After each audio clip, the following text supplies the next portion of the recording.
Le lourd rideau de velours pesait dans ma main. Le tissu chargé de poussière et d'anticipation. De l'autre côté, je pouvais entendre le murmure sourd d'un millier de conversations. Le tintement des flûtes de champagne et les douces harmonies d'un quatuor à cordes. C'était un monde à des années-lumière du mien.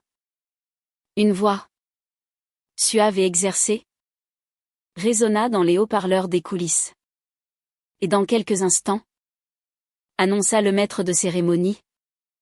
Sa voix vibrant d'un charisme professionnel. Nous aurons l'insigne honneur de vous présenter le cœur même de la Fondation L'Étoile du Soir. La bienfaitrice anonyme qui, pendant 10 ans, a choisi de rester dans l'ombre, laissant son œuvre incroyable parler d'elle-même. Ce soir, pour la toute première fois, elle a accepté d'entrer dans la lumière. Un nœud se serra dans mon estomac. Mes paumes étaient moites d'une sueur nerveuse. La robe que je portais, une soie d'un bleu nuit profond que la styliste avait qualifiée de « divine », me semblait être un costume. Elle était magnifique. Je le savais. Elle coûtait probablement plus cher que ma voiture. Mais ce n'était pas moi. Ou du moins, ce n'était pas la moi que le monde connaissait. Je pris une profonde inspiration. L'air sentait la laque et l'électricité. Je pensais à mon fils, Mathieu, et à sa femme, Chloé, assis là-bas, dans cette foule scintillante. Ils étaient si désespérés de faire partie de ce monde, si avides de côtoyer l'élite de Paris. Ils n'avaient aucune idée que la personne dont ils avaient le plus honte était la raison même pour laquelle ils étaient tous réunis ici ce soir. Un technicien de scène me fit un pouce levé de l'autre côté des coulisses. C'était presque l'heure. Je fermai les yeux une seconde. Et une autre image inonda mon esprit. Pas le scintillement des lustres en cristal, mais l'eau grise et crasseuse clapotant dans un seau à serpillière.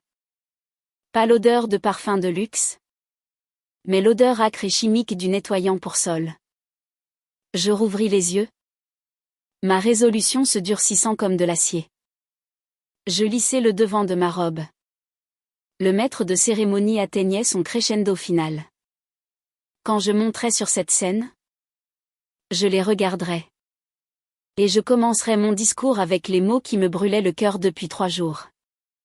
Ce soir, dirai-je, je veux parler de la vraie valeur, et de comment certaines personnes sont incapables de la voir, même quand elle se tient juste devant eux, trempée d'eau sale. Mais mon histoire ne commence pas ici. Sous les lumières étincelantes de la grande salle de bal. Elle commence il y a 3 jours. Dans la solitude tranquille de mon propre appartement. Avec l'odeur des vieux livres et d'une trahison en gestation. Mon appartement se trouve dans une rue calme et arborée d'un arrondissement de Paris que les promoteurs n'ont pas encore tout à fait embourgeoisé. C'est un bel immeuble ancien en pierre de taille. Le genre construit pour des familles de notables il y a un siècle. Il est solide, fiable et sans prétention. Tout comme mon défunt mari, Antoine. Il l'a acheté pour nous quand Mathieu n'était qu'un bébé.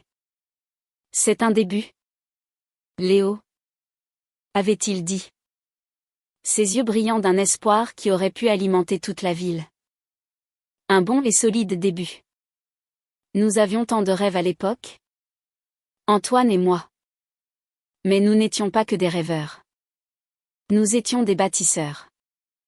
Pendant que j'élevais Mathieu, Antoine bricolait dans notre petit bureau. Transformant ses idées brillantes et complexes sur le traitement des données en quelque chose de tangible. J'ai été sa première investisseuse. Utilisant un petit héritage de ma grand-mère. J'étais sa confidente. Sa partenaire.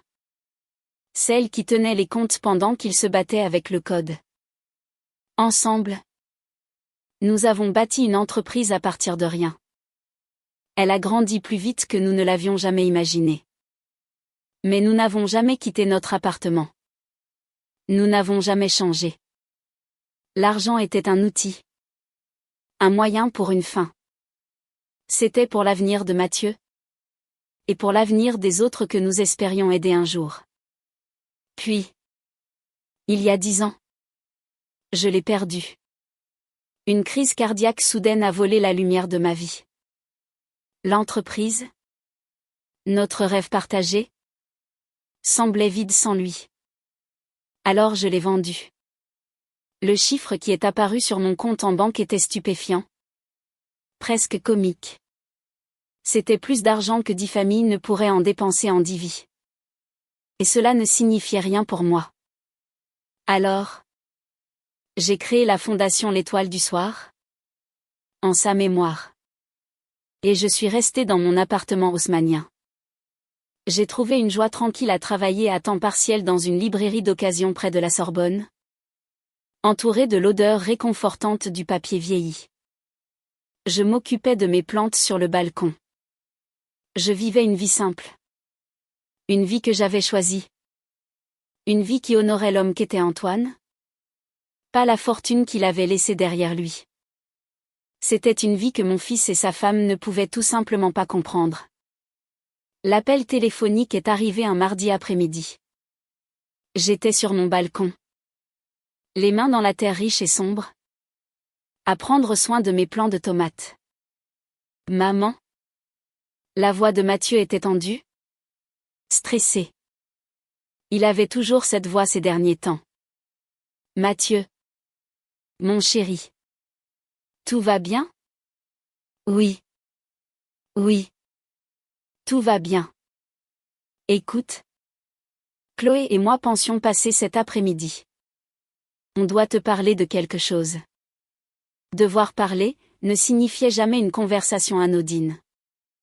Cela signifiait qu'un sermon se préparait. Cela signifiait que Chloé avait un nouveau projet, moi. Bien sûr. Dis-je, forçant une chaleur que je ne ressentais pas.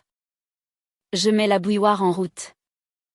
1 heure plus tard, un SUV noir et élégant, qui semblait totalement déplacé dans ma modeste rue, se gara le long du trottoir. Mathieu et Chloé en sortirent. Il portait un costume sur mesure qui semblait trop restrictif. La mâchoire serrée. Elle était une vision en couleur crème. Ses cheveux blonds parfaitement coiffés. Un grand sac à main de luxe serré dans sa main comme un bouclier. Elle m'adressa une bise dans le vide à côté de ma joue en entrant. Éléonore. L'endroit n'a pas changé. Ce n'était pas un compliment. Ses yeux balayèrent rapidement et avec dédain mon salon, le fauteuil usé où Antoine s'asseyait. Le papier peint floral délavé. Les étagères débordant de livres au lieu d'objets d'art soigneusement sélectionnés. Je vis une lueur dans ses yeux. De la pitié? Du dégoût? C'est bon de vous voir tous les deux, dis-je, me réfugiant dans la sécurité de la cuisine. Le thé est presque prêt. Ils me suivirent. Mathieu s'appuya contre le comptoir, évitant mon regard, tandis que Chloé se tenait au centre de la pièce, rayonnant une énergie agitée et critique. Alors, commença-t-elle, sans attendre le thé. Mathieu a une excellente nouvelle. Son cabinet a obtenu une table d'entreprise au gala de la Fondation L'Étoile du Soir ce week-end. Oh! C'est merveilleux! Dis-je, sincèrement heureuse pour lui. Je savais que le gala était l'événement caritatif le plus exclusif de l'année. Je savais aussi que, en tant que fondatrice de la fondation, j'aurais pu leur obtenir la meilleure table avec un simple coup de fil. Mais ils ne le savaient pas. Pour eux, j'étais juste Éléonore Valérie, la veuve dans le vieil appartement. C'est plus que merveilleux. Éléonore. C'est crucial, dit Chloé. Son ton sec. C'est l'événement. Tout le tout Paris sera là. On parle de PDG, de vieille fortune, de philanthrope. C'est la chance pour Mathieu de développer son réseau, de nouer les contacts qui pourraient changer toute sa carrière. Je comprends, dis-je doucement. en posant 3 tasses sur le comptoir. Je suis très fière de toi. Mathieu. Il me regarda enfin. Une lueur du gentil garçon que je connaissais dans ses yeux. Merci. Maman. Mais Chloé n'avait pas fini. Elle ne faisait que s'échauffer. Ce qui nous amène à la raison de notre présence. Continua-t-elle. Sa voix s'adoucissant pour prendre un ton de fausse sollicitude qui me hérissait toujours les poils. On pensait. Eh bien. On veut que tu viennes avec nous. J'étais si surprise que j'ai failli laisser tomber le sucrier. Moi? Au gala? Oui. Dit-elle. Son sourire un peu trop éclatant. Mais. Et s'il te plaît? Ne le prends pas mal. Il faudrait faire quelques ajustements. Je regardais ses ongles parfaitement manucurés. Puis les chaussures soudainement fascinantes de Mathieu. Des ajustements? Ton look? Éléonore? Dit Chloé en agitant une main dédaigneuse. Ta présentation. Tu ne peux pas te présenter à un événement comme ça en ayant l'air. Eh bien? Comme tu as l'air. Les mots tombèrent comme de petites pierres acérées. Je portais mon gilet préféré. Un vêtement doux et bien aimé. Et une simple robe en coton. Mes vêtements de jardinage de balcon. Je savais que je n'étais pas habillée pour une fête. Mais la piqûre de ces mots allait plus loin. Elle ne parlait pas seulement de mes vêtements. Elle parlait de ma vie. Chloé. Marmonna Mathieu. Une légère rougeur montant à son cou. Non. Mathieu. Il faut le dire. Insista-t-elle. Sa voix gagnant en force. Nous aimons ta mère. Mais nous essayons de construire une vie ici. Une image de marque. La perception est tout. Quand les gens demanderont qui nous sommes. Et qu'ils verront. Ça. Elle fit un geste autour de ma cuisine confortable et vécue comme si c'était un taudis. Ça envoie le mauvais message. Ça nous donne l'air. Pas sérieux. Je sentis le sang quitter mon visage. Je regardais mon fils. Mon unique enfant. Le garçon que j'avais élevé pour être gentil et respectueux. Pour voir la valeur des gens. Pas de leur possession. Et il restait là. À fixer le sol. La laissant dire ces choses. Il avait honte. Honte de moi. Je vois. Dis-je. Ma voix à peine un murmure. Mes mains étaient froides. Ce n'est pas grave. Gazouilla Chloé. Inconsciente ou indifférente à la blessure qu'elle venait d'infliger. Ce sera amusant. Comme un relooking. On t'emmènera faire du shopping. Te faire coiffer. Une manucure. On peut te trouver une belle robe moderne. Quelque chose d'approprié. C'est pour ton bien? Vraiment. Et pour le nôtre? Elle souriait. D'un sourire éclatant et prédateur. Elle pensait me rendre service. Elle essayait d'effacer toute trace de la femme que j'étais. La femme qu'Antoine avait aimée. Et de la remplacer par une version aseptisée et acceptable qui ne les embarrasserait pas à leur fête chic. Je restais là. Dans ma cuisine. L'odeur familière de citron et de bois ancien m'entourant. Et je me sentis totalement. Complètement seule. Je regardais le visage de mon fils. Un visage que je connaissais mieux que le mien. Et je vis un étranger. Un étranger qui était prêt à échanger la dignité de sa mère contre une chance de grimper sur une échelle sociale. La bouilloire se mit à siffler. Un cri strident et perçant qui semblait faire écho à celui. Silencieux. Dans mon cœur. L'après-midi n'était plus calme. Il était rempli du vacarme de leur ambition et de l'éclatement de mes propres illusions. La véritable histoire, celle qui se terminerait sur cette scène scintillante, venait de commencer. Le sifflement de la bouilloire fut une distraction bienvenue. Il me donna une raison de leur tourner le dos. D'occuper mes mains avec la tâche simple et familière de verser de l'eau chaude sur des sachets de thé. Mes mains tremblaient légèrement. Je saisis la poignée de la bouilloire, me concentrant sur son poids, sur la chaleur qui émanait de sa surface métallique. N'importe quoi pour m'ancrer dans le présent. Je ne pense pas que ce sera nécessaire, dis-je. Ma voix plus stable que je ne l'aurais cru. Je posai les tasses sur un plateau. Mes mouvements délibérés et lents. Que veux-tu dire? La voix de Chloé était empreinte d'incrédulité. Comme si je venais de refuser un billet de loterie gagnant. Éléonore. Ce n'est pas vraiment une demande. C'est une opportunité. Pour nous tous. Je me retournai, plateau en main, et la regardai droit dans les yeux. J'apprécie l'offre, Chloé.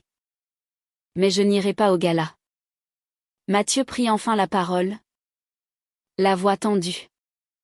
Maman. S'il te plaît. Écoute-la. Elle essaie juste d'aider. Aider? Le mot sortit plus sèchement que je ne l'avais prévu. M'aider à quoi? Mathieu? M'aider à devenir quelqu'un que je ne suis pas? Pour que tes nouveaux amis ne soient pas offensés par ma présentation? Je posai le plateau sur la petite table de la cuisine avec un léger cliquetis. La dernière fois que j'ai vérifié, il n'y avait rien de mal avec qui je suis. Bien sûr que non, dit Chloé. Son ton dégoulinant de condescendance. Tu es parfaitement bien pour cette vie. Elle fit un nouveau geste autour de la cuisine. Mais nous essayons d'entrer dans un monde différent. Un monde avec des règles différentes. Il ne s'agit pas de toi. Il s'agit de ce qui est le mieux pour la carrière de Mathieu. Ce qui est le mieux pour sa carrière? C'est qu'il soit bon dans son travail. Qu'il soit un homme intègre et de caractère? Répliquai-je.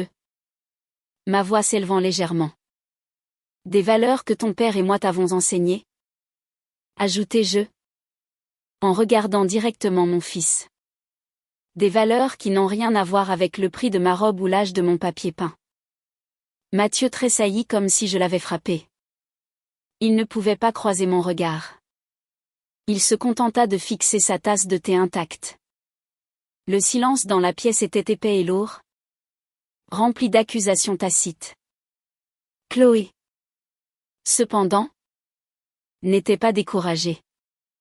Elle voyait cela comme une négociation, et elle n'était pas du genre à perdre. Éléonore, soyons pragmatiques, dit-elle, changeant de tactique. Elle se pencha en avant, posant ses coudes sur ma vieille table en bois. Tu vis cette petite vie tranquille. Tu travailles dans cette vieille librairie poussiéreuse. Tu ne comprends pas les pressions que nous subissons. La compétition. L'image est tout. Si nous voulons réussir, nous devons présenter un front uni et impeccable. Une famille qui a réussi. Et je suis une tache sur ce front impeccable? Demandai-je. Le cœur endolori à chaque mot. Elle n'a pas dit ça. Maman. Marmonna Mathieu. Mais c'était une faible défense. Il n'y croyait pas lui-même. C'est un investissement. Éléonore. Un investissement dans notre avenir? Insista Chloé. Pense que c'est une façon d'aider ton fils. La manipulation était si flagrante. Si éhontée. Qu'elle m'en coupa le souffle. Elle utilisait mon amour pour Mathieu comme une arme contre moi. Un instant. J'ai failli flancher. L'instinct maternel de tout faire pour mon enfant? De sacrifier ma propre fierté pour son bonheur? Se réveilla en moi. Mais ensuite, je regardai sa tête baissée. La honte qui émanait de lui, non pas la honte de la cruauté de sa femme, mais la honte de ma propre existence, et quelque chose en moi se durcit. Ce n'était pas pour le bonheur de Mathieu. C'était pour l'ambition de Chloé. Et Mathieu laissait faire. Ma réponse est non. Dis-je. La voix ferme. Je n'irai pas. Et j'apprécierais que vous arrêtiez d'essayer de me transformer en quelqu'un que vous trouvez plus acceptable. Chloé se renversa sur sa chaise. Son visage un masque de fureur froide. Elle avait perdu. La fausse sollicitude s'évanouit. Remplacée par un mépris à peine dissimulé. Très bien. Claqua-t-elle. Très bien. Reste ici dans ton petit musée. Ne dis pas qu'on n'a pas essayé de t'inclure. Elle se leva brusquement, attrapant son sac à main. Mathieu. On s'en va. Mathieu leva les yeux. Son visage un misérable portrait de conflit. Il me regarda. Puis sa femme. Il voulait dire quelque chose. Je pouvais le voir. Une excuse. Peut-être. Une justification. Mais il ne dit rien. Il se contenta de s'éloigner du comptoir et de la suivre vers la porte. Un soldat loyal et défait. Sur le seuil du salon, Chloé s'arrêta. Elle se retourna. Un regard étrange et calculateur dans les yeux. Tu sais. L'appartement a l'air un peu négligé. Dit-elle. Sa voix dégoulinant d'une fausse douceur. Tu devrais vraiment faire plus attention. Une femme âgée comme toi. Vivant seule. C'est si facile de se laisser aller. Et sur cette pique finale. Ils partirent. La porte d'entrée se referma. Et un instant plus tard, j'entendis le moteur puissant de leur SUV vrombir et s'éloigner dans la rue. Je m'enfonçai dans l'une des chaises de la cuisine. Le silence qu'ils avaient laissé derrière eux résonnant à mes oreilles. Le thé refroidissait. Je ressentis une profonde sensation de perte. Un deuil différent de celui que j'avais ressenti à la mort d'Antoine. C'était une blessure nette et vive. Ceci était un poison à action lente. Je n'avais pas seulement perdu mon fils au profit d'une femme. Je l'avais perdu au profit d'une idée. L'idée que ce que l'on possède est plus important que ce que l'on est. Le reste de la semaine fut un flou de normalité forcée. Je suis allé travailler à la librairie. L'odeur familière de papier et d'encre un baume réconfortant. J'ai rangé des livres sur les étagères. Aidé des clients à trouver des trésors oubliés.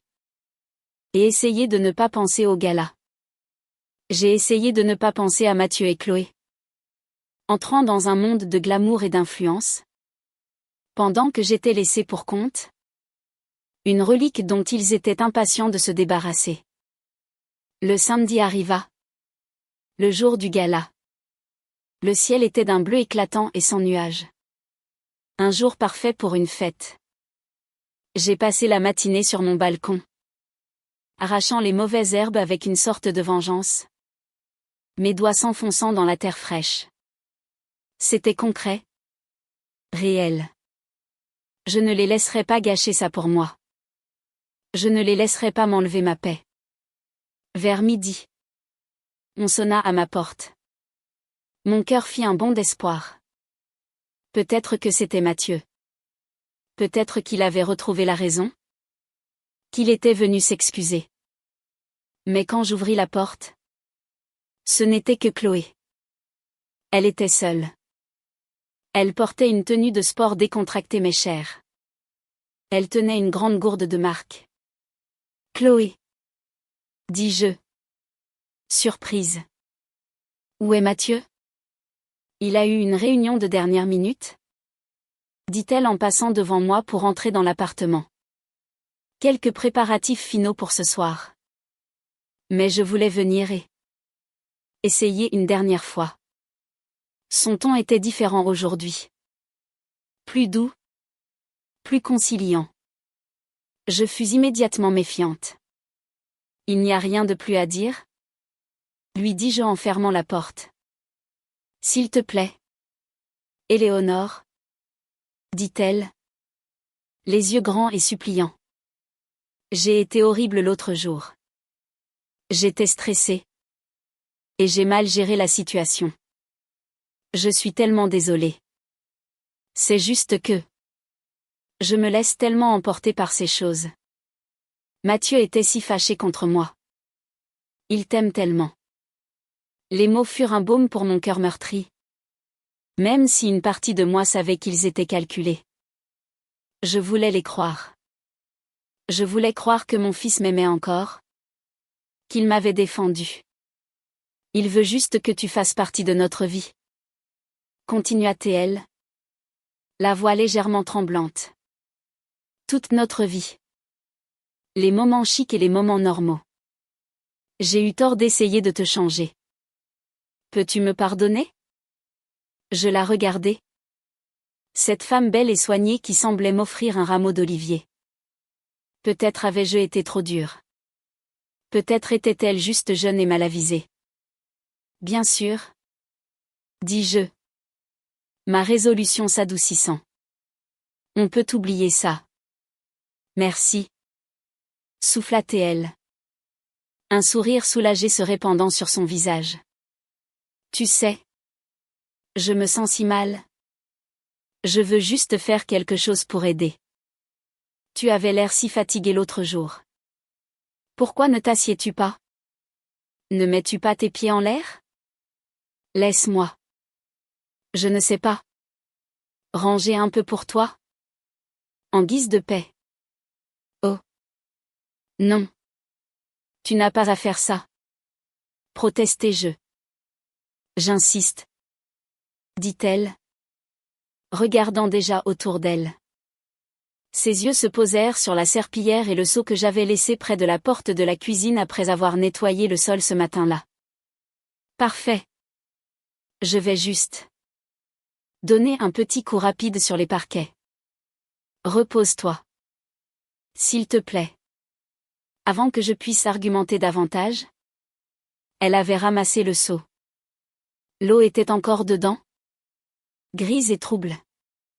Elle le transporta dans le salon. C'était si étrange. Si inhabituel. Chloé Valérie ne passait pas la serpillière. Mais j'étais si désespérée d'une trêve. Si fatiguée du conflit. Que j'ai baissé ma garde. Je me suis assise dans mon fauteuil. Celui qu'elle avait critiqué en silence. Et je l'ai observé. Elle se déplaçait avec une énergie maladroite et théâtrale. Faisant clapoter la serpillière sur le parquet. Elle faisait plus de dégâts qu'elle ne nettoyait. Elle traversa la pièce. Se rapprochant de l'endroit où j'étais assise. C'est juste si important pour Mathieu que nous soyons une famille.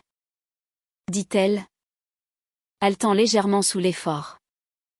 Il est si fier d'où il vient. Vraiment. Il devient juste. Elle était juste en face de ma chaise maintenant. Son dos était tourné vers moi. Un peu maladroit quand il est stressé. En prononçant le mot « maladroit », son pied sembla s'accrocher au bord du tapis. Elle poussa un petit cri théâtral de « oups » et trébucha. Le seau bascula dans ses mains. Le temps sembla ralentir. Je vis la scène se dérouler. Mais je ne pus réagir assez vite. Une vague d'eau froide, crasseuse et nauséabonde jaillit du seau. Elle s'écrasa sur moi. Me trempant du cou aux pieds. Elle imbiba ma robe. Mon jupon. Collant le tissu froid et humide à ma peau. L'eau sale coula en filet le long de mes jambes et forma une flaque autour de mes chaussures. Je haletai. Le choc du froid me coupant le souffle. Chloé se retourna brusquement. Les mains portées à sa bouche en signe de fausse horreur. Oh mon Dieu! Éléonore! Je suis tellement désolée. Ça va? Je n'arrive pas à croire que j'ai fait ça. Je suis si maladroite. Je la fixai. Dégoulinante et frissonnante. Et dans ses yeux? Derrière la performance de choc et d'inquiétude? Je le vis. Une lueur de triomphe. Un éclat de malice pur et non dissimulé. Ce n'était pas un accident. Elle l'avait fait exprès. À cet instant précis, la porte d'entrée s'ouvrit et Mathieu entra.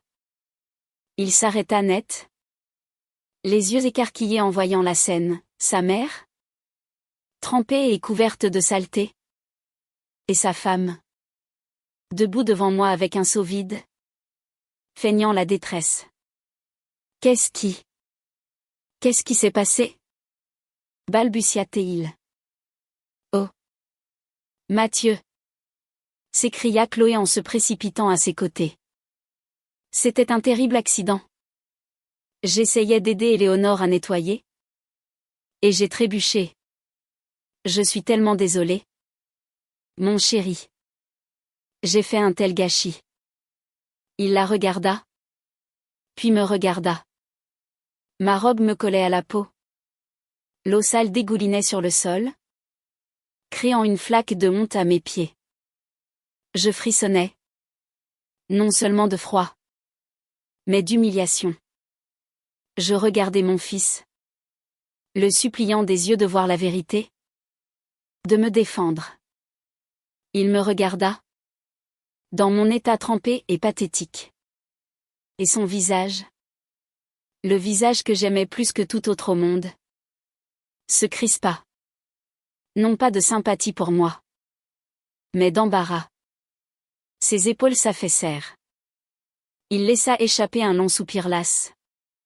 Comme si j'étais le plus grand fardeau qu'il ait jamais été forcé de porter. Il ne voulait pas me regarder. Il regardait juste la flaque sur le sol. Chloé, dit-il. La voix basse et défaite. Va juste chercher des serviettes. Il ne se précipita pas à mes côtés. Il ne me demanda pas si j'allais bien. Il ne contesta pas l'histoire bancale de sa femme. Il resta là, paralysé par sa propre honte. Et à ce moment-là, quelque chose en moi ne se brisa pas seulement. Il mourut. La mer pleine d'espoir et d'amour fut emportée, remplacée par une femme froide et claire comme de la glace. Ce n'est rien, Mathieu, dis-je. Ma voix étrangement calme. Je me levai, l'eau faisant un bruit de succion dans mes chaussures. Ne te dérange pas avec les serviettes. Je crois que j'ai eu assez de votre aide. Pour aujourd'hui. Je passai devant lui, laissant une traînée d'eau sale sur le sol, et allai dans ma chambre pour me changer. Je ne pleurais pas. Le temps des larmes était révolu. Le temps des leçons allait commencer. Le froid de l'eau sale s'infiltrait dans mes os. Mais ce n'était rien comparé à la glace qui se formait autour de mon cœur. Dans l'intimité de ma chambre, je retirai la robe trempée. Elle collait à ma peau comme une seconde couche honteuse. Je la laissai tomber en tas sur le sol de la salle de bain. Témoignage pathétique de ma propre bêtise. J'avais voulu croire en la possibilité de la paix, en la bonté de mon propre fils. C'était mon erreur. Je me tins sous le jet chaud de la douche, frottant ma peau jusqu'à ce qu'elle soit rouge, comme si je pouvais laver l'humiliation en même temps que la crasse. Mais le sentiment persistait. C'était le sentiment d'être totalement dévalorisé, d'être vu comme un obstacle, un vieux meuble à polir ou à jeter. La réaction de Mathieu, ou son absence de réaction, fut le coup le plus cruel. Son silence était un verdict. Il me déclarait coupable d'être une source d'embarras. Alors que l'eau coulait sur moi, un nouveau sentiment commença à bouillonner à travers le choc froid et la douleur cuisante, la colère. Une colère propre et brûlante qui consumait les larmes avant qu'elles ne puissent se former. C'était la colère d'une femme qui avait été poussée trop loin. Chloé ne m'avait pas seulement renversé de l'eau. Elle avait essayé de noyer ma dignité. Elle pensait pouvoir me traiter comme de la saleté et s'en tirer parce que, dans son monde, je n'étais personne. Elle et Mathieu se rendaient à un gala scintillant pour courtiser les faveurs d'une bienfaitrice puissante et anonyme. Ils n'avaient aucune idée que la femme qu'ils venaient d'humilier détenait les clés du royaume même qu'ils étaient si désespérés de pénétrer. L'ironie était si amère qu'elle en était presque risible. Je sortis de la douche. L'esprit clair pour la première fois depuis des jours. Le conflit était terminé. J'avais perdu la bataille pour la loyauté de mon fils. Mais j'étais sur le point de commencer une guerre pour mon propre respect. Je m'enveloppai dans une épaisse serviette et me dirigeai vers ma table de chevet. Je pris mon téléphone. Il n'y avait qu'une seule personne que je pouvais appeler. Bureau de David Bernard ? Répondit une voix nette et professionnelle. C'est Éléonore Valérie. Dis-je. Est-il disponible ? Madame Valérie. Bien sûr. Un instant. S'il vous plaît. David avait été le conseiller financier d'Antoine et était devenu mon plus proche confident après sa mort. Il était le directeur exécutif de la Fondation L'Étoile du Soir. La seule autre personne au monde qui savait que j'en étais la fondatrice. C'était un homme d'une immense intégrité et d'une force tranquille. Le genre d'homme que j'avais espéré que mon fils devienne. Léo. La voix chaude et calme de David arriva en ligne. Tout va bien ? C'est inhabituel que tu appelles un samedi. Je vais bien. David. Mais j'appelle pour faire un changement de programme pour le gala de ce soir. Oh. Que as-tu en tête ? Je serai présente ? Dis-je. Il y eut une brève pause à l'autre bout du fil. Eh bien ? C'est une merveilleuse surprise. Je te ferai préparer un billet à l'entrée. Je peux te placer à ma table ? Bien sûr. Non. David. Dis-je. La voix ferme. Ce ne sera pas nécessaire. Je ne serai pas assise à ta table.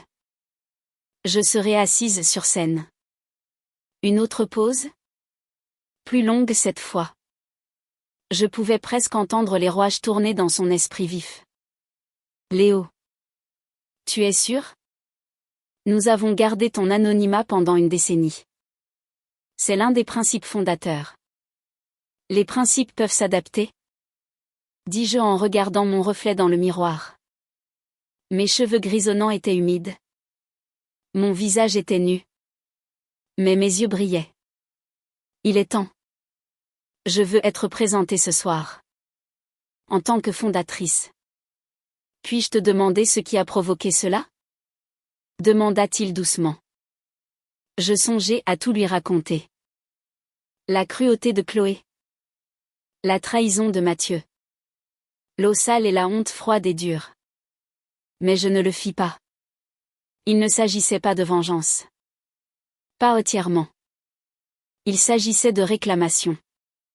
Disons simplement qu'on m'a rappelé l'importance d'être vu pour qui l'on est vraiment. Dis-je. Et j'ai un discours à faire. David n'insista pas.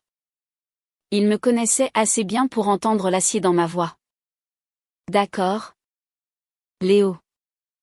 C'est comme si c'était fait. Nous allons devoir agir vite. La présentation est prévue pour 21h. Il est presque 14h. As-tu besoin de quelque chose ? Une voiture ? Une robe ? La mention d'une robe me fit jeter un coup d'œil au tas trempé sur le sol de ma salle de bain. Oui. Dis-je. Je crois bien. Peux-tu t'en occuper ? Quelque chose. De mémorable. Je connais la personne qu'il faut. Dit-il. Sa voix maintenant remplie d'une excitation discrète. Il avait compris. Il ne connaissait pas toute l'histoire, mais il comprenait le changement. Je t'envoie une voiture et une styliste chez toi pour 16h. Nous nous occupons de tout. Sois juste prête. Léo. Le monde est sur le point de rencontrer la vraie Éléonore Valérie. Merci. David. Dis-je. Et pour la première fois de la journée. Je souris. Je serai prête. Après l'appel. Un étrange sentiment de calme s'installa en moi. La décision était prise. Les rouages étaient en mouvement. Il n'y avait pas de retour en arrière possible. Je me préparai une tasse de thé, une vraie cette fois, et m'assis dans mon salon. Le sol était encore humide par endroits. Une légère odeur aigre flottait encore dans l'air. C'était un rappel. Un carburant. Je pensais au discours que je ferais. Les mots commencèrent à se former dans mon esprit. Non par dépit, mais avec une clarté profonde et douloureuse. Je parlerai de la valeur. De la différence entre l'éclat de la richesse et la lueur de la charité. De la façon dont nous construisons notre héritage, non pas avec ce que nous acquérons, mais avec ce que nous donnons. Et je parlerai de la facilité avec laquelle on peut ignorer les choses les plus précieuses quand on est aveuglé par l'ambition. Je ne les nommerai pas. Je n'en aurai pas besoin. Tous ceux à leur table, tous ceux à Paris qui les connaissaient, comprendraient. Et ils sauraient que j'avais compris. À 16 heures précises, une berline noire, bien plus discrète que le SUV de Mathieu, s'arrêta devant mon immeuble. Une femme avec une coupe de cheveux asymétrique et chic et un sourire aimable en sortit. Elle était suivie de 2 assistants portant des housses à vêtements qui semblaient murmurer l'élégance et le luxe. « Madame Valérie ? Je suis Agnès, » dit la femme. « David m'envoie. Il a dit que vous aviez besoin de quelque chose pour une occasion plutôt spéciale. » Elle entra et son œil professionnel observa mon modeste intérieur sans la moindre lueur de jugement. « Nous avons quelques options ? » dit-elle, tandis que ses assistants ouvraient gracieusement les housses. Les robes qu'ils révélèrent étaient à couper le souffle. L'une était d'un argent scintillant, une autre d'un vert émeraude profond. Mais mes yeux furent attirés par la dernière.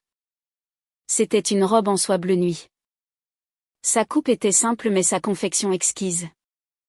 Conçue pour flotter et capter la lumière. Elle était élégante, puissante et sobre. Elle était parfaite. Celle-ci, dis-je, sans hésitation. Pendant les heures qui suivirent, mon petit appartement se transforma en salon de haute couture. Agnès était une magicienne.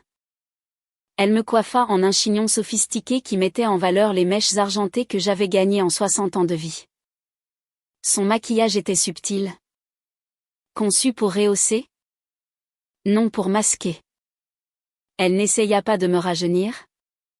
Elle me rendit intemporelle. En enfilant la robe de soie, je la sentis moins comme un costume que comme une armure. C'était l'uniforme d'une femme qui connaissait sa propre valeur. Quand je me regardai dans le miroir, je me reconnus à peine. Mais ce n'était pas l'étrangère que Chloé avait voulu créer. C'était une version de moi que je n'avais pas vue depuis longtemps. C'était Éléonore Valérie. La partenaire, la bâtisseuse, la femme qui avait aidé à créer un héritage. C'était la femme qu'Antoine avait toujours vue. « Vous êtes magnifique, » dit Agnès. Sa voix douce d'une admiration sincère. Absolument magnifique. Le trajet jusqu'à l'hôtel du centre-ville fut silencieux. Je regardais les rues familières de mon quartier laisser place aux tours étincelantes du cœur de Paris. Je pensais à Mathieu et Chloé. Probablement déjà à l'hôtel, en train de réseauter. J'imaginais leur excitation, leur énergie nerveuse. Ils balayeraient la salle du regard, essayant de deviner lequel des titans de la ville était le mystérieux bienfaiteur de l'étoile du soir. Jamais, en 1 million d'années, ils ne devineraient que c'était la femme qu'ils avaient laissée dégoulinante dans leur sillage quelques heures plus tôt. La voiture s'arrêta à l'entrée de service du grand hôtel, comme David l'avait arrangé. Il m'attendait juste à l'intérieur, impeccable dans son smoking. Ses yeux s'écarquillèrent en me voyant. « Léo » souffla-t-il. « Waouh ! Juste. Waouh ! Ce ne sont que des artifices. » David, dis-je avec un petit sourire. Non, répondit-il. Son regard sérieux. La robe est nouvelle. Mais la femme qui la porte a toujours été là. Nous lui avons juste enfin donné le bon éclairage. Il m'offrit son bras. Es-tu prête? Il me guida à travers une série de couloirs silencieux. Nos pas résonnant sur les sols polis. Nous avons contourné le grand hall. La foule. Le tapis rouge. Nous nous dirigions directement vers les coulisses de la salle de bal. À mesure que nous approchions, les bruits du gala devenaient plus forts, la musique, les rires, le bourdonnement d'un millier de conversations. C'était le son de l'ambition de mon fils. David me conduisit à une petite loge privée derrière la scène. Le maître de cérémonie m'appellera d'abord pour dire quelques mots, expliqua-t-il. Puis il te présentera. Attends juste ton signal. Je serai juste là. Il me serra la main de manière rassurante et partit. J'étais de nouveau seul. Mais cette fois, la solitude était un réconfort. C'était le calme avant la tempête. À travers un moniteur dans la pièce, je pouvais voir la salle de bal. C'était une mer de cravates noires et de robes scintillantes. La caméra balaya les tables. Et puis je les vis. Table 12. En plein milieu de la salle. Mathieu avait l'air tendu, ses yeux scrutant la foule d'un regard avide. Chloé était radieuse, riant et touchant le bras de l'homme à côté d'elle. Un magnate de l'immobilier bien connu. Elle était dans son élément. Une prédatrice dans une jungle de richesse. Elle était magnifique. Et elle avait l'air totalement aveugle.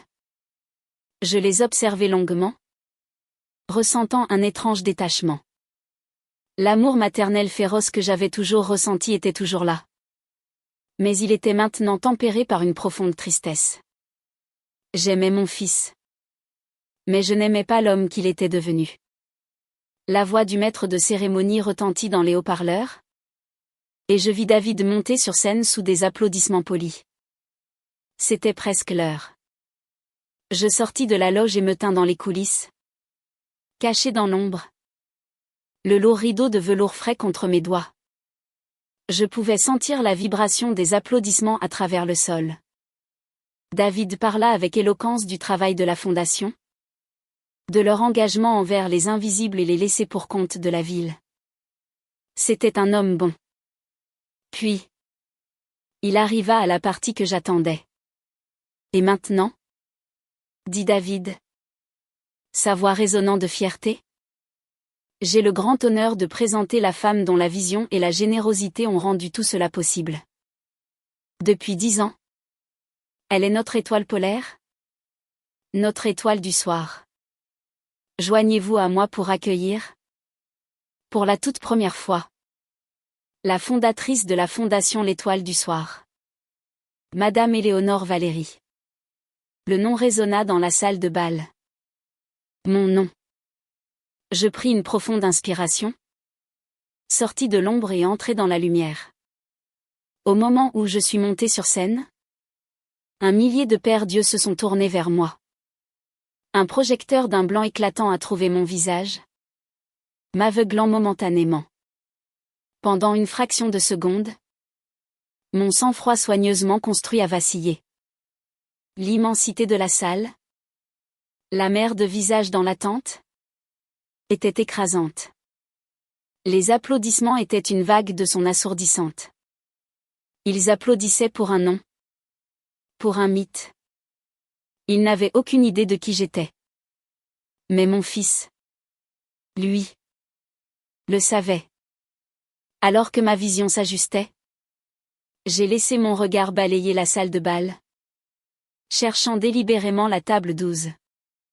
Et je l'ai trouvée. L'image de la caméra sur le moniteur des coulisses ne m'avait pas préparé au choc brut et non filtré de les voir en personne. Chloé fut la première à réagir. Son sourire charmant et exercé se figea sur son visage. Sa main, qui tenait gracieusement une flûte de champagne, s'arrêta à mi-chemin de ses lèvres. Le verre s'inclina. Et un petit filet de liquide doré, passé inaperçu, coula sur la nappe blanche. Ses yeux étaient écarquillés. Ses lèvres parfaitement maquillées s'entr'ouvrirent en un « oh » silencieux et incrédule. La couleur quitta son visage, laissant son fond de teint ressembler à un masque pâle et crayeux. La prédatrice venait de voir un fantôme. Et Mathieu. Mon fils. Sa réaction fut une implosion plus lente et plus profonde. Il ne haleta pas. Ne se figea pas. Au lieu de cela, il sembla se ratatiner dans son smoking. Ses épaules, qu'il tenait toujours si droites et fières, s'affaissèrent. Sa tête s'inclina, comme si le poids du projecteur sur moi était un fardeau physique qu'il ne pouvait supporter. Il leva lentement son regard pour croiser le mien à travers la vaste salle.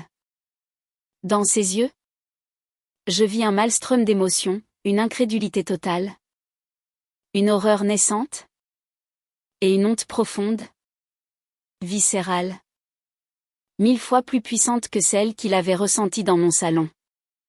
Ce n'était pas la honte d'être associé à une mère simple et pauvre. C'était la honte d'un homme qui venait de réaliser qu'il avait commis un péché monumental et impardonnable contre une reine, tout en la croyant paysanne. Les applaudissements polis commencèrent à faiblir alors que les gens remarquaient que le nom et la femme ne semblaient correspondre à aucun philanthrope connu de leur radar.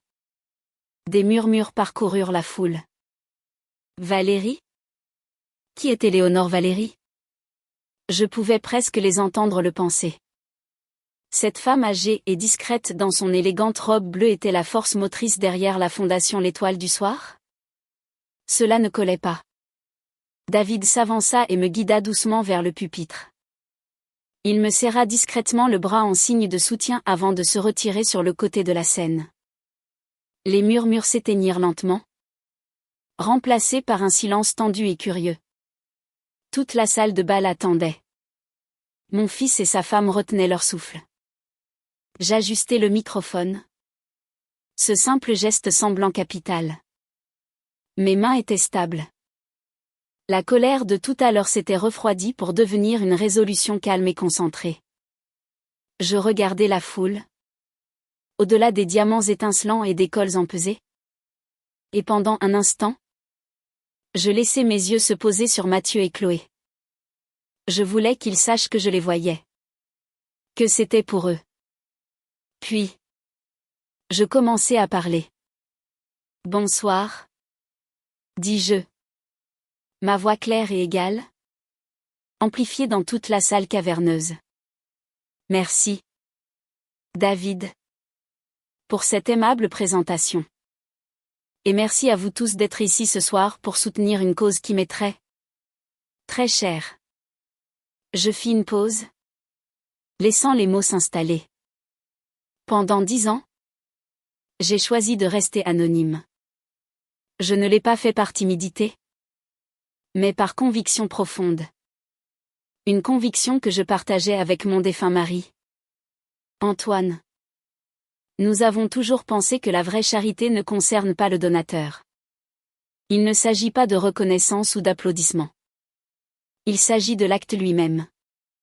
Il s'agit de voir un besoin et d'y répondre, discrètement et efficacement, sans rien attendre en retour.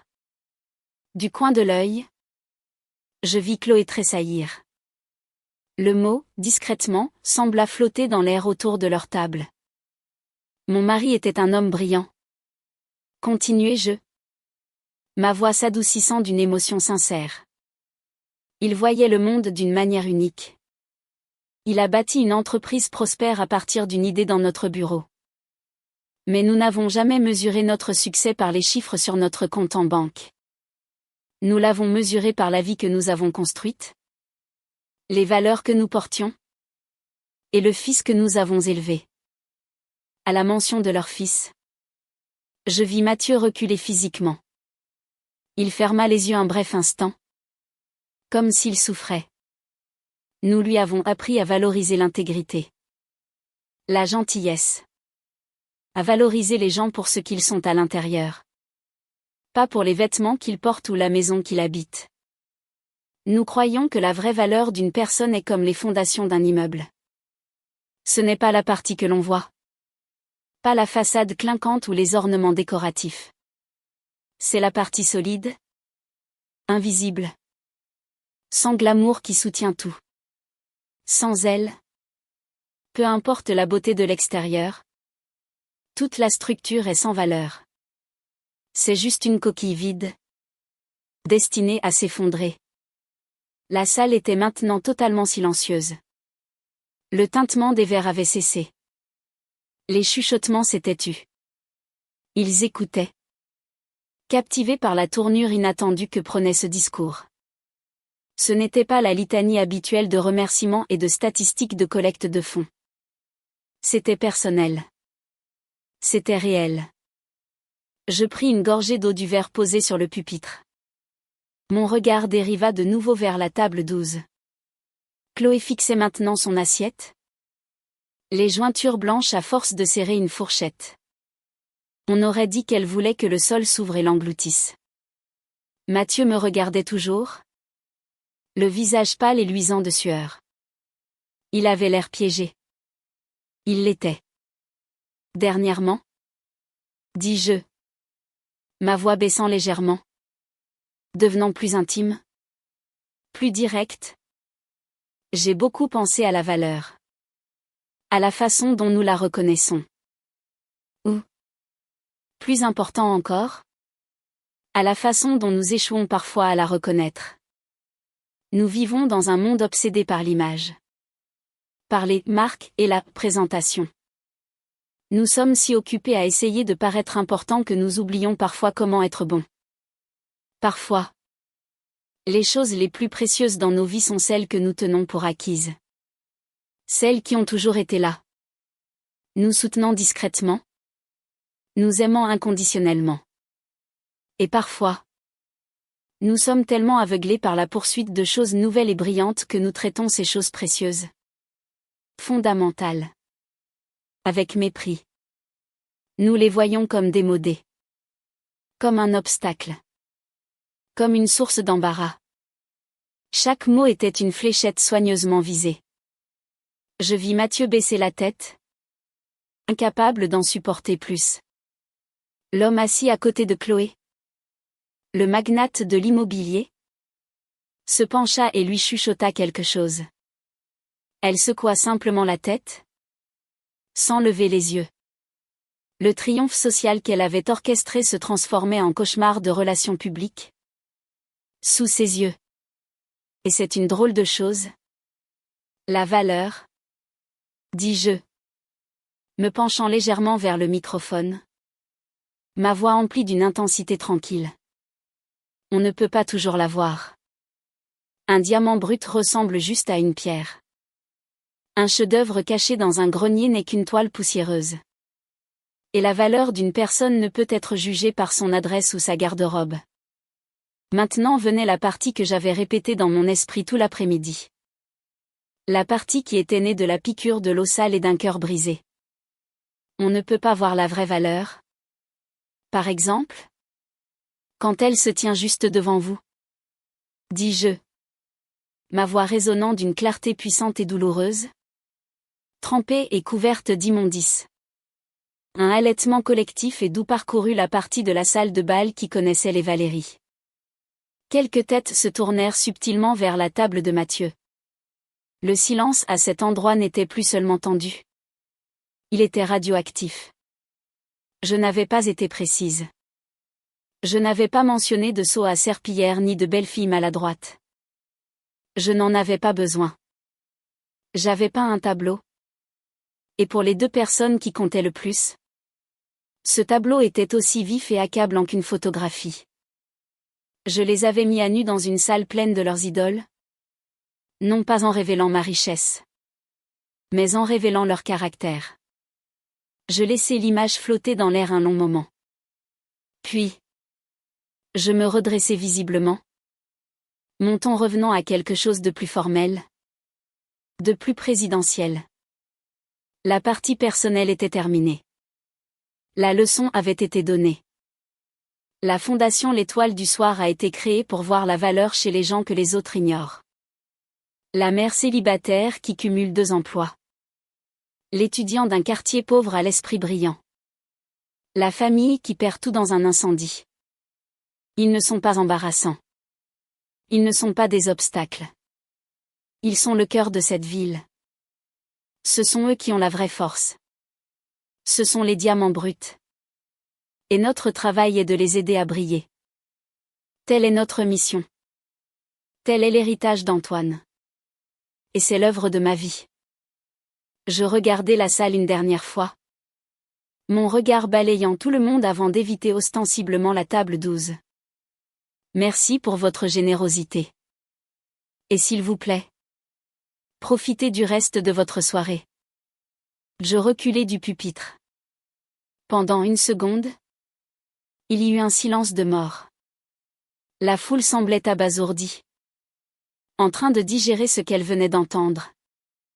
Puis, une personne se mit à applaudir. Puis une autre. Et encore une autre. En quelques secondes, toute la salle de bal était debout. Les applaudissements étaient tonitruants. Une véritable ovation rugissante. 10 fois plus forte que l'accueil poli que j'avais reçu au début. Ils n'applaudissaient plus pour un nom. Ils applaudissaient pour la femme qui venait de mettre à nu un morceau de son âme sur cette scène. David vint prendre mon bras. Ses yeux brillants de fierté. Alors qu'il me conduisait hors de la scène, je jetai un dernier regard en arrière. Mathieu avait enfin relevé la tête. Nos regards se croisèrent une dernière fois à travers l'étendue scintillante. Il n'y avait pas de colère sur son visage. Pas de défi. Seulement un regard de dévastation complète et totale. Le genre de dévastation qui survient quand on réalise qu'on vient de détruire la chose la plus précieuse qu'on n'aura jamais. Sortir de cette scène, c'était comme passer d'une tempête à un port tranquille. Les applaudissements tonitruants s'estompèrent derrière moi alors que David me ramenait dans le couloir feutré et silencieux.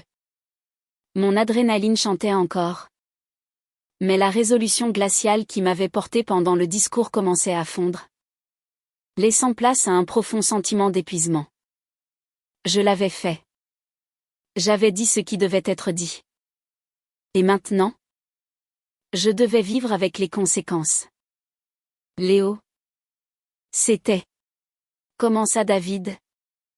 La voix chargée d'émotion. Il secoua la tête. À court de mots. C'était l'une des choses les plus puissantes que j'ai jamais vues. C'est ce qu'il fallait faire. David. Dis-je. La voix lasse. Je m'appuyai contre le mur frais du couloir. La soie de ma robe une fragile barrière contre le plâtre solide. Tu vas bien? Demanda-t-il. Son attitude professionnelle remplacée par l'inquiétude d'un véritable ami. Ça ira. Dis-je. J'ai juste besoin d'un moment. Il hocha la tête, comprenant parfaitement. Prends tout le temps qu'il te faut. Je dois retourner là-bas. Gérer les retombées. Il y a environ 500 personnes très influentes qui sont maintenant désespérées de te rencontrer. Les membres du conseil d'administration doivent être en train de faire un anévrisme collectif.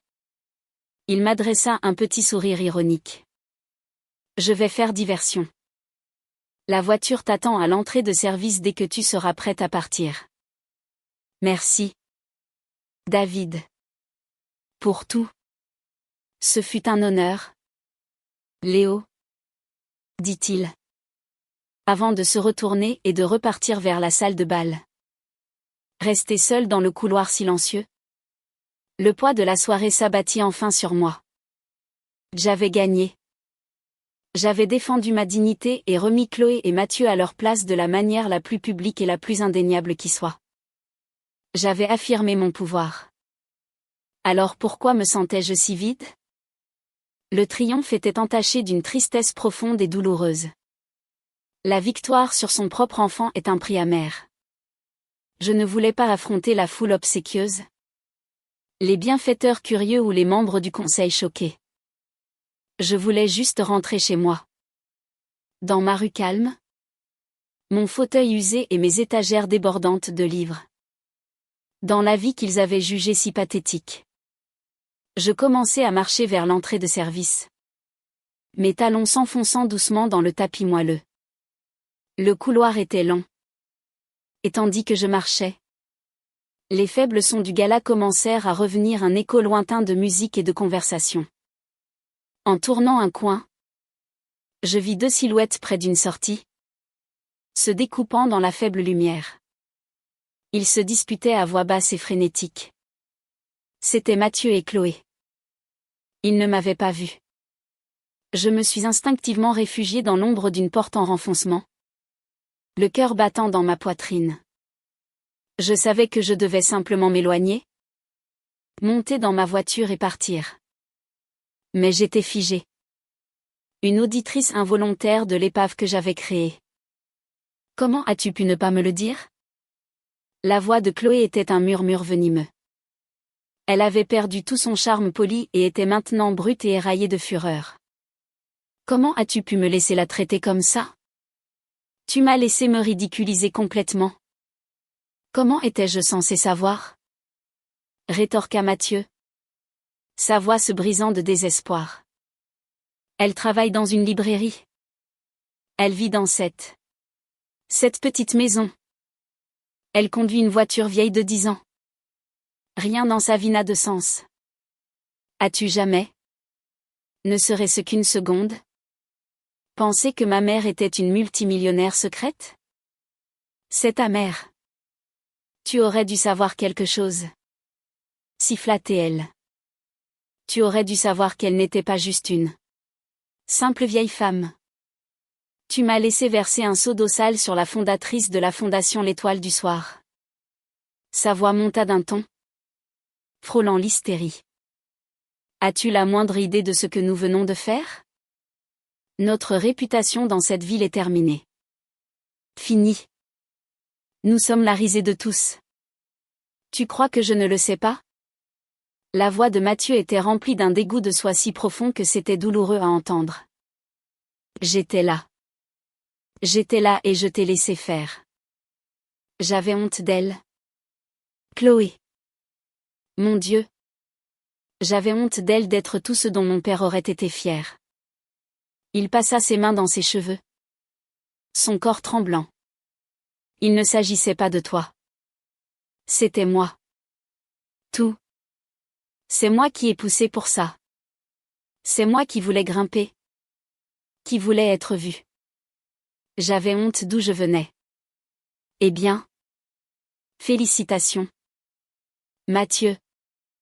Cracha-t-elle. Maintenant. Tu as une nouvelle raison d'avoir honte.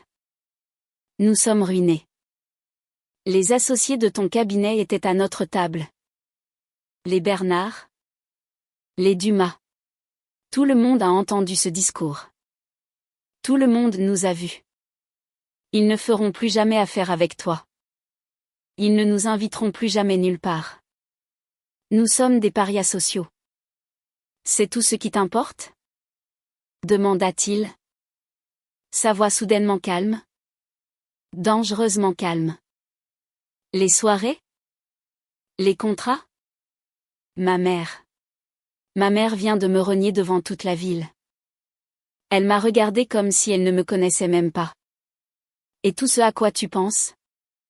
C'est notre statut social? À quoi d'autre y a-t-il à penser?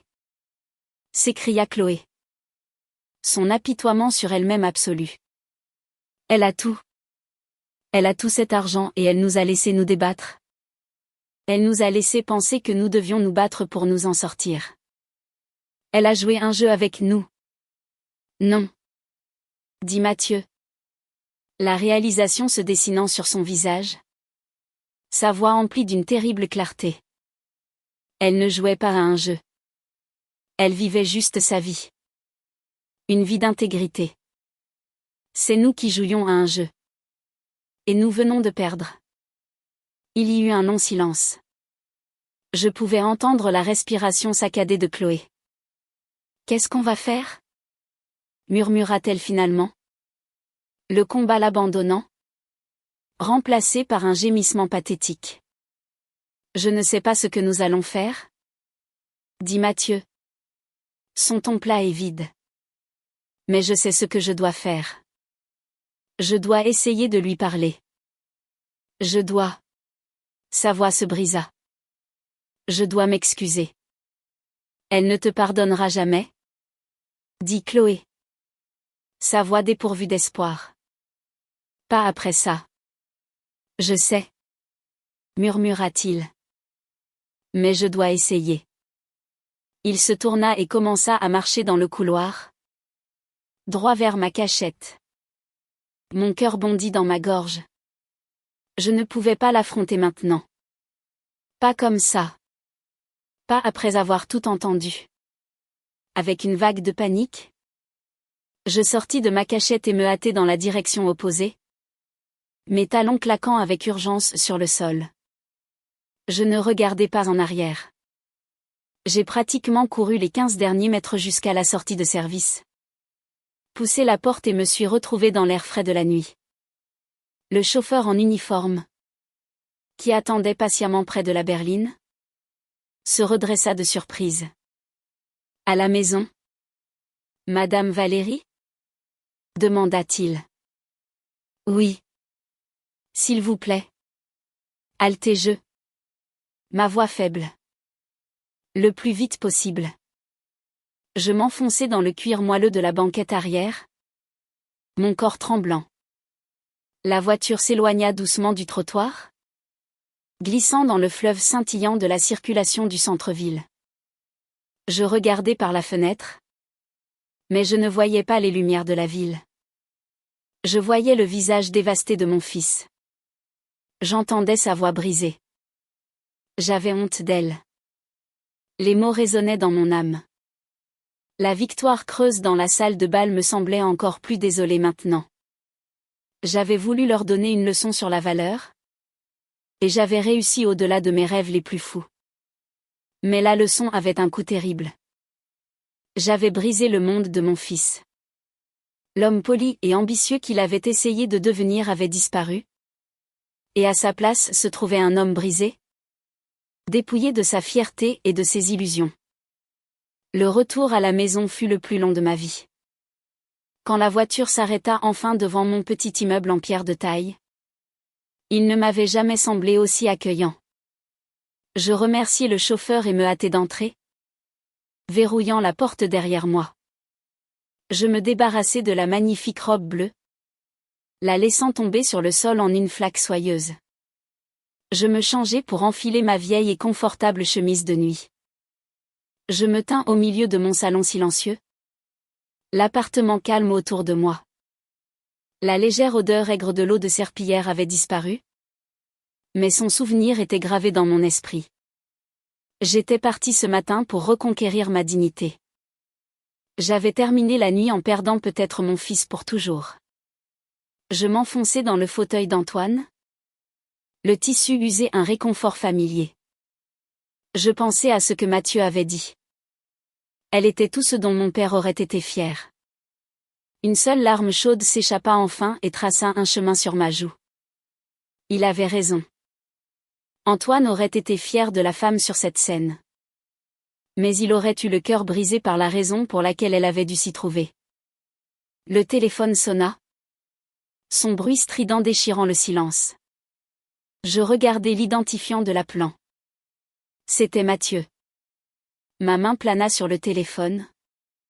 Mon pouce tremblant. Je pouvais répondre. Je pouvais écouter ses excuses. Ses justifications. Sa douleur. Ou je pouvais le laisser sonner. Le laisser assumer les conséquences de ses actes. Laisser le silence être sa punition. Je pensais à son visage dans la salle de bal. À la désolation totale dans ses yeux. Je pensais à sa voix dans le couloir. Se brisant d'un dégoût de soi qu'aucune mère ne voudrait jamais entendre. Quelle était la bonne chose à faire? Que fait une mère quand son enfant lui a brisé le cœur? Mais a aussi brisé le sien? Le téléphone continuait sa sonnerie insistante. Un appel désespéré dans l'obscurité silencieuse de ma maison.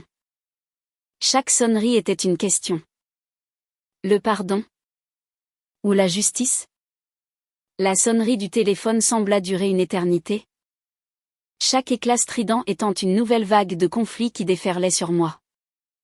Mon pouce planait sur l'écran, en équilibre entre le bouton vert, accepter, et le rouge, refuser. J'avais l'impression que c'était la décision la plus monumentale de ma vie. Répondre.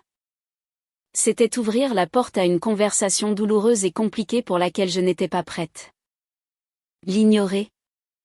C'était construire un mur encore plus haut entre nous. Peut-être de manière insurmontable.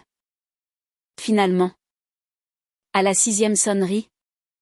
Mon corps prit la décision pour moi. Je ne pouvais pas le faire. Pas encore. La blessure était trop fraîche. Les mots que j'avais entendus trop crus. J'ai laissé l'appel partir sur la messagerie vocale. Le silence qui suivit était lourd. Épais du poids de l'appel sans réponse. Un instant plus tard, le téléphone vibra avec une nouvelle notification. Un message vocal de Mathieu. Puis un SMS. Maman. S'il te plaît. Décroche. Je sais que tu es là. J'ai besoin de te parler. Un autre SMS suivit immédiatement. Je suis tellement désolée. Plus désolée que je ne peux le dire. S'il te plaît. Je fixai les messages. Les mots se brouillant à travers le voile de mes larmes. Je ne pouvais pas me résoudre à écouter sa voix. Même en version enregistrée. Je posai le téléphone face contre la table d'appoint. Comme pour faire taire son fantôme numérique. J'avais besoin d'espace. J'avais besoin de temps. Ma maison, autrefois un sanctuaire, me semblait maintenant une forteresse que je défendais. Le sommeil ne vint pas facilement. Je me tournai et me retournai. Les événements de la journée jouant en boucle dans mon esprit, le choc froid de l'eau sale. Le regard de honte sur le visage de Mathieu. L'éblouissement du projecteur. La dévastation dans ses yeux quand je quittais la scène. Le son désespéré de sa voix dans le couloir. J'avais voulu le blesser. Lui faire ressentir une fraction de la douleur qu'il m'avait causée. Et j'avais réussi. Cette pensée ne m'apportait aucun réconfort. Elle ne laissait qu'un goût amer et métallique dans ma bouche. Le lendemain matin, je me réveillai à la lumière grise de l'aube, groggy et le cœur malade. La première chose que je fis fut de vérifier mon téléphone. Il y avait 3 autres appels manqués de Mathieu. Tous de la fin de la nuit précédente. Et un autre SMS. Envoyé juste après minuit. Je sais que je ne le mérite pas. Mais je t'aime. J'ai tout gâché. Je suis tellement désolée. Maman. Je rassemblai enfin le courage d'écouter le premier message vocal qu'il avait laissé. J'appuyai sur le bouton de lecture, tenant le téléphone à mon oreille. Maman. C'est moi. Sa voix était épaisse et rauque. Comme s'il avait pleuré. Je viens de te voir. Sur scène. Je ne sais pas quoi dire. Je suis à l'hôtel. Oh mon Dieu. Maman. Qu'est-ce que j'ai fait? Il prit une inspiration tremblante. Je suis un tel imbécile. Un imbécile stupide et arrogant. Tout ce que tu as dit. C'était vrai. Je suis tellement désolée. S'il te plaît. Appelle-moi. S'il te plaît. L'enregistrement se termina. Je me renfonçai contre mes oreillers. Le son de son désarroi un poids physique sur ma poitrine. C'était le fils dont je me souvenais. Le garçon sensible qui ressentait les choses profondément. Où avait-il été ces dernières années? Enterré sous des couches d'ambition et d'insécurité? Apparemment. Et c'est moi qui venais de l'excaver violemment. La journée passa dans un brouillard. Je ne suis pas allée à la librairie. Je ne pouvais pas affronter les regards compatissants ou curieux de mes collègues qui avaient sans doute lu les nouvelles du gala dans les journaux du matin. L'histoire était partout. La bienfaitrice des l'étoile du soir révélée, la philanthrope secrète Éléonore Valérie stupéfie l'élite parisienne. Les articles étaient pour la plupart flatteurs, louant mon humilité, ma décennie de générosité discrète et mon discours, puissant et profondément personnel. Quelques chroniques mondaines faisaient allusion à un drame familial, notant inconfort visible, de mon fils et de sa femme. Mais elle restait discrète. Elle n'avait pas besoin d'épeler les choses. L'histoire était dans le sous-texte, dans l'espace entre les lignes. David appela dans l'après-midi. « Je prends juste de tes nouvelles ?» dit-il. Sa voix douce. « La ville est en ébullition. Tu es la femme la plus populaire de Paris aujourd'hui. J'ai l'impression d'être la plus seule. Avouez-je. Lui as-tu parlé ? Demanda David, connaissant déjà la réponse. Non. Il a appelé. Et envoyé des SMS. Je ne peux pas me résoudre à répondre. Prends ton temps. Léo, dit-il. Ce que tu as fait a demandé une force immense. C'est normal d'avoir besoin de temps pour récupérer. Mais, ajouta-t-il prudemment, ne laisse pas le silence se transformer en un mur permanent. C'est ton fils. Je sais. Murmurai-je. C'est ce qui rend tout si douloureux. Plus tard dans la journée, on frappa à la porte. Pas le coup insistant et frénétique que j'aurais pu attendre de Mathieu, mais un coup doux et hésitant.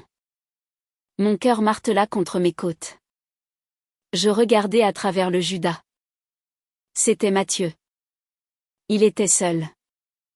Il avait l'air terrible. Son visage était pâle et bouffi, avec des cernes sombres sous les yeux. Il portait le même pantalon de smoking que la veille, mais avec un t-shirt froissé. Il ressemblait à un homme qui avait traversé une guerre et l'avait perdue. Il se tenait juste sur mon paillasson, les mains dans les poches, fixant ma porte d'entrée comme s'il pouvait la forcer à s'ouvrir. Il ne frappait plus. Il attendait juste. Je restai là une bonne minute, la main sur la poignée, l'esprit en course. Je ne pouvais pas me cacher éternellement. David avait raison. Je devais affronter cela. Je pris une profonde inspiration, tournai la serrure et ouvris la porte. Il tressaillit en me voyant, comme s'il s'attendait à un coup. Ses yeux, de la même nuance de bleu que ceux de son père, étaient remplis d'une honte profonde et sans fond. « Maman » souffla-t-il. La voix rauque. Je ne dis rien. Je reculai simplement, tenant la porte ouverte. C'était une invitation, quoique fraîche. Il hésita une seconde, puis entra lentement, dans le salon qu'il avait si récemment trouvé si déplaisant. Il se tint maladroitement au centre de la pièce, n'osant pas s'asseoir. Il regarda le fauteuil d'Antoine, puis détourna rapidement le regard.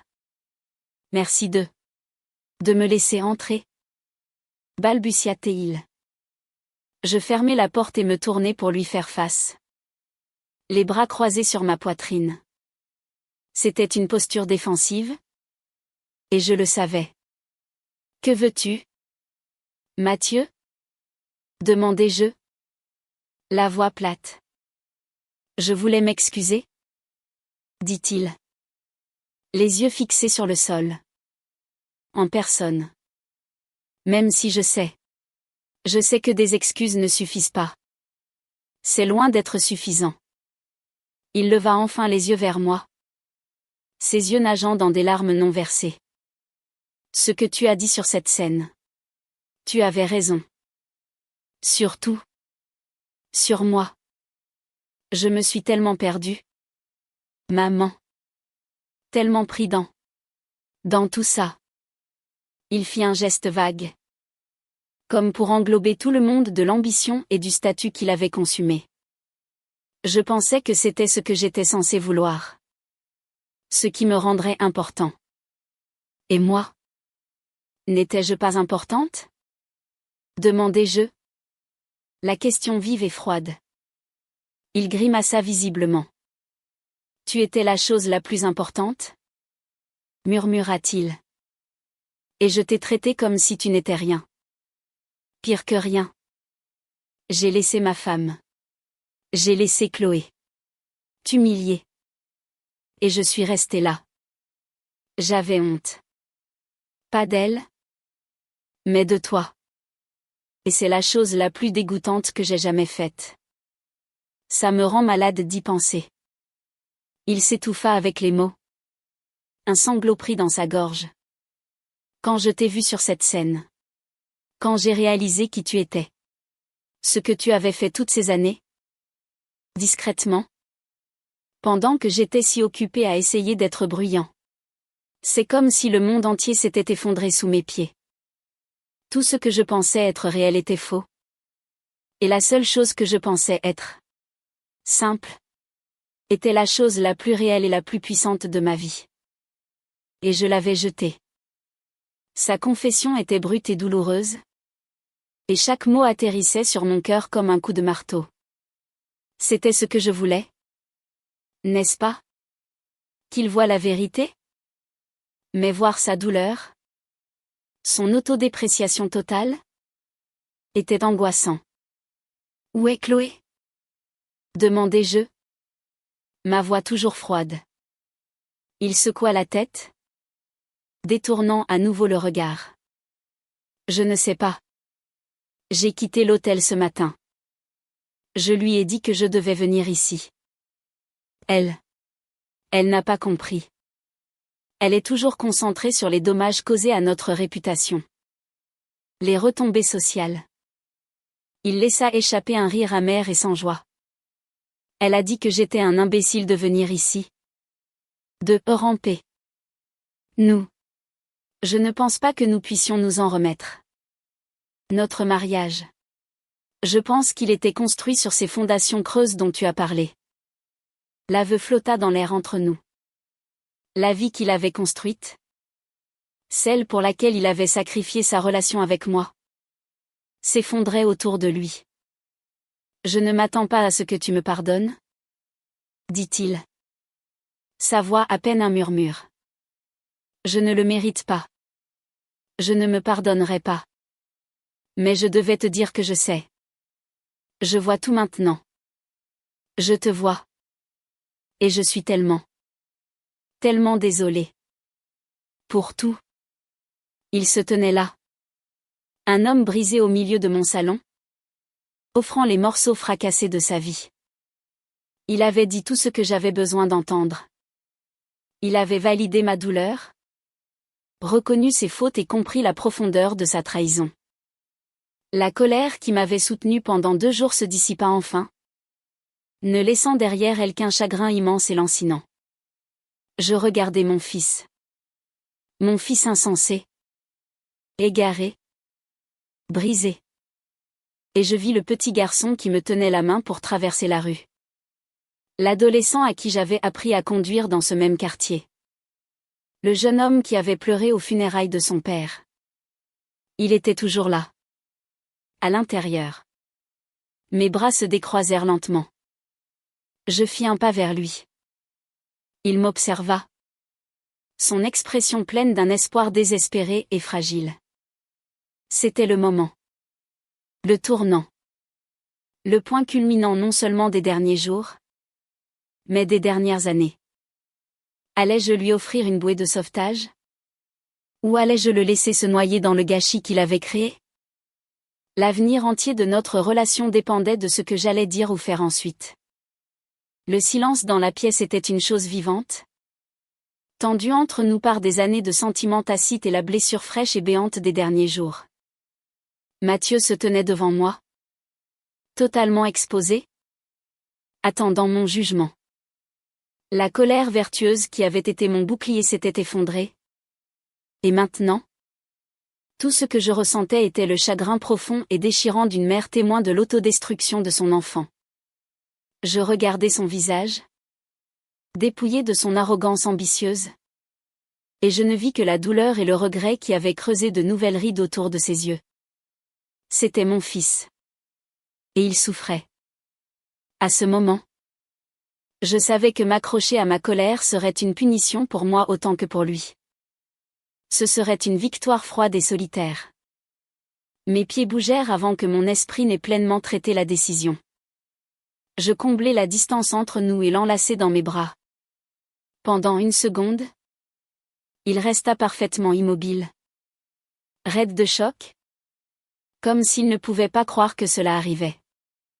Puis, un frisson parcourut tout son corps, et il s'effondra contre moi. Ses bras m'entourèrent, me serrant avec une force désespérée, et il se mit à sangloter. Pas des larmes silencieuses et contenues, mais des sanglots énormes et déchirants qui secouaient toute sa charpente. Il enfouit son visage dans mon épaule, et je le tins, tout comme je le faisais quand il était un petit garçon qui était tombé et s'était écorché le genou.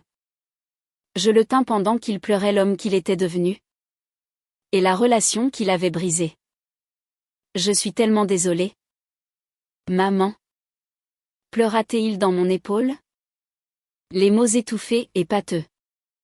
Je suis tellement désolée. Je sais. Murmurai-je en lui caressant les cheveux. Je sais que tu le hais. Nous sommes restés ainsi longtemps. L'horloge sur la cheminée égrenant les secondes silencieuses. Il n'y avait plus de mots d'accusation. Plus besoin d'excuses. Il n'y avait que la vérité brute et non filtrée de notre chagrin partagé. Un chagrin pour ce que nous avions perdu et ce que nous avions presque entièrement détruit. Finalement, ses sanglots se calmèrent en respiration tremblante. Il se recula lentement, le visage rouge et strié de larmes. Il avait l'air épuisé, mais aussi, pour la première fois depuis des années, en paix. Le masque était tombé. Viens, dis-je. La voix douce. Assieds-toi. Je le conduisis au canapé, et nous nous assîmes. Pas trop près, mais plus séparés par un abîme infranchissable. Je suis allée à la cuisine et nous ai préparé à tous les deux une tasse de thé. L'acte simple et domestique, un baume pour nos nerfs à vif. Quand je suis revenue, il fixait le motif usé du tapis, les mains jointes entre ses genoux. Je lui tendis une tasse, et il la prit avec des mains tremblantes. Je n'ai jamais su, dit-il doucement, me regardant par-dessus le bord de la tasse. Pour la fondation. Pour tout ça. Pourquoi ne me l'as-tu jamais dit? Je m'assis dans le fauteuil d'Antoine, son confort familier manquant. Ce n'était pas un secret? Mathieu. C'était juste. Privé. Après la mort de ton père, l'argent me semblait un fardeau. C'était un rappel constant de lui. De ce que nous avions construit. Mais ce n'était pas qui nous étions. La fondation L'Étoile du Soir était ma façon de transformer ce fardeau en bénédiction. C'était une façon d'honorer sa mémoire, de continuer le travail que nous avions toujours prévu de faire. Il ne s'agissait jamais de la reconnaissance. Il s'agissait du travail. Je fis une pause, choisissant mes mots suivants avec soin. Et si je suis honnête, une partie de moi avait peur. Je voyais comment le monde changeait. Combien d'importance était accordée à la richesse et au statut. Je le voyais en Chloé. Et je commençais à le voir en toi. J'avais peur que si tu connaissais l'étendue de la fortune, ça te changerait. Que ça deviendrait le centre d'intérêt, au lieu des valeurs que ton père et moi avons essayé de t'inculquer. Ma voix se brisa légèrement. Il semble que j'avais raison d'avoir peur. Tu as changé quand même. Il baissa les yeux dans son thé. L'aveu le frappant durement. Tu avais raison. J'ai changé. J'ai laissé faire. J'ai laissé les ambitions de Chloé devenir les miennes. Je voulais l'impressionner. Lui donner la vie qu'elle voulait. Et je pensais que la seule façon de le faire était de grimper. De réseauter. D'être quelqu'un d'autre. J'ai commencé à voir ta vie. Cet appartement. La librairie. Je l'ai vu à travers ses yeux. Comme quelque chose dont il fallait avoir honte.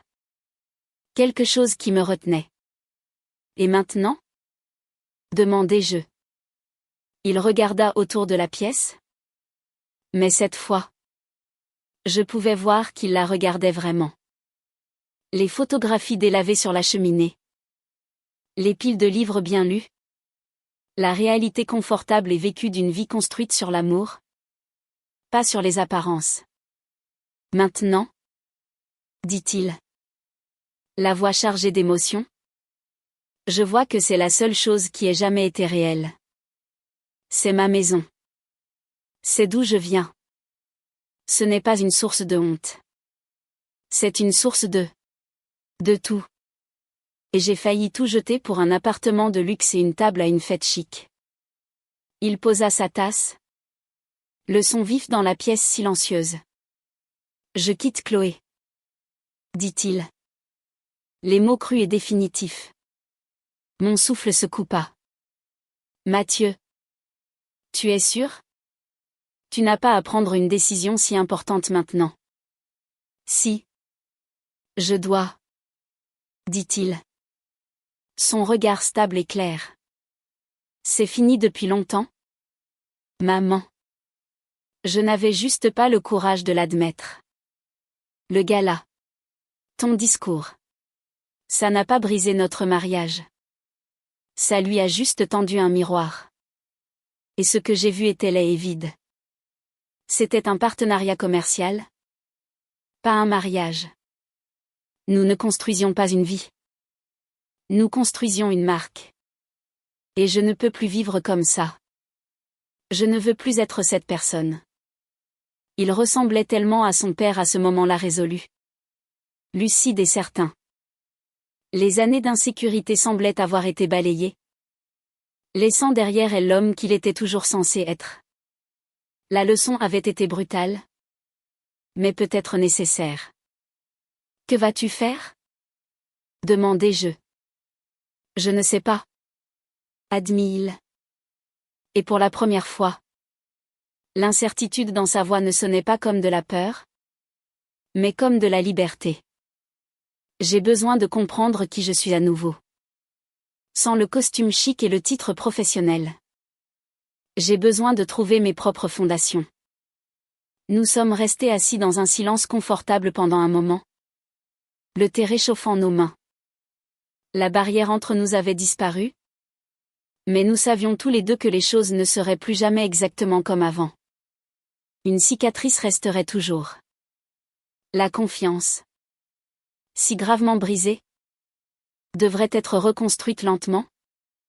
Une conversation honnête à la fois. Ce n'était pas une fin heureuse et magique.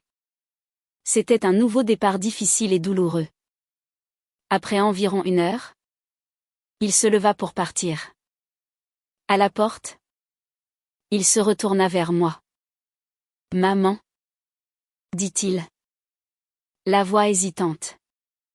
À propos de la fondation. Tout cet argent. Je n'en veux rien. Je veux que tu le saches. Il ne s'agit pas de ça.